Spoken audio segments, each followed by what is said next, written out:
Alright, got another amplifier project wrapped up and done. Both this amplifier and this Superstar 399 belong to the same person, so I figured I'd go ahead and get them paired up together. That way he can see what his radio is going to do driving his amplifier. So we're going to start off with just the radio barefoot by itself, see what kind of power we got. So going through the meters, we're running a Superstar 399, going into this meter here, out of this meter, into the amplifier, out of the amplifier into this meter here, and we're going into a dummy load. We're going to knock this meter over into the 30 watt scale. We're going to check and see what our dead key is. Got about 2.5 watts, give or take. We can see here our reflect coming out of the, or our pass through the box is good and flat. And what do we swing up to? Audio, check, check, hello. And we're swinging about 13 watts peak.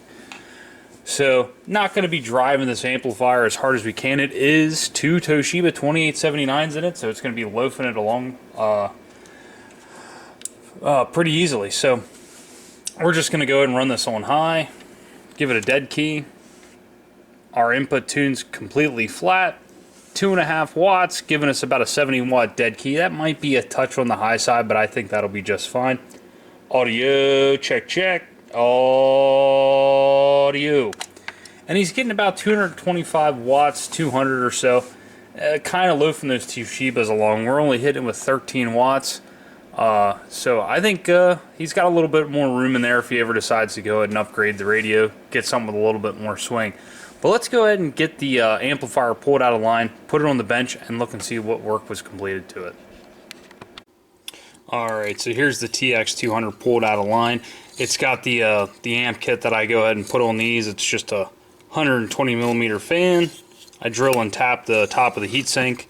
Go ahead and use 2 long machine screws. Go ahead and mount that down, and then the 2 other holes are used to hold the grill screen on. And then for power, what I use is I use a 3.5 millimeter jack. So in the event that you don't want to run the fan or you want to remove it, you can just unplug it and remove the whole kit and caboodle. The other thing I did do as well, I replaced the power wire for him. It's got some 10 gauge zip cord on here. So also put some ferrite bead in here. We can see that fan switch is wired right into the power switch here. So whenever the amp's on, the fan's on.